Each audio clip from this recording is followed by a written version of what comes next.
गुरुर्ब्रह्मा गुरुर्विष्णू गुरुर्देव महेश्वरा गुरु साक्षात परब्रह्म तस्मै श्री गुरुवे नमः।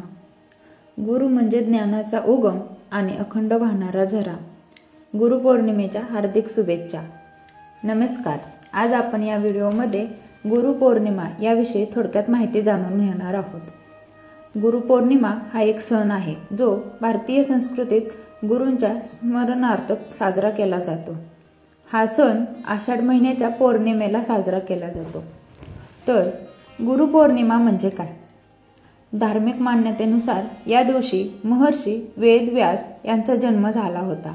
महर्षी वेदव्यास यांनी मानवजातीला 4 वेदाचे ज्ञान दिले, त्यामुळे महर्षी वेदव्यास यांना प्रथम गुरु मानले गेले।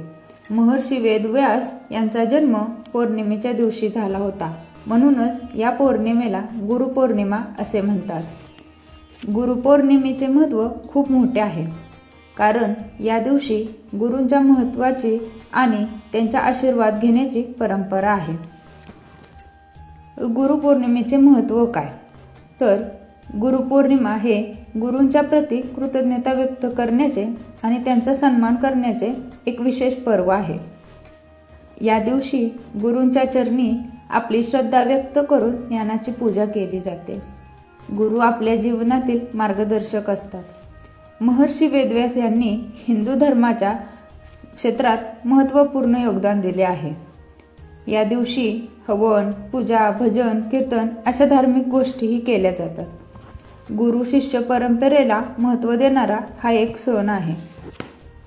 गुरुपौर्णिमा साजरी करण्याने समाजात एकता आणि सद्भावना वाढते। सर्वजण एकत्र येऊन गुरूंचा सन्मान करतात आणि त्यांचे आशीर्वाद घेतात। या सर्व कारणांमुळे गुरुपौर्णिमा हा एक महत्त्वपूर्ण सण ठरतो, जो भारतीय संस्कृतीत विशेष स्थान राखतो। आणि म्हणूनच हे 2 शब्द गुरुसाठी। आईची माया, बाबांची सावली, हीच आहे आपली गुरुमाऊली। जे जे आपणास ठावे ते दुसऱ्याशी देई, शहाणे करून सोडी सकळ जना, तोची गुरु खरा आदी चरण तयाचे धरा। गुरुपौर्णिमेच्या खूप खूप शुभेच्छा।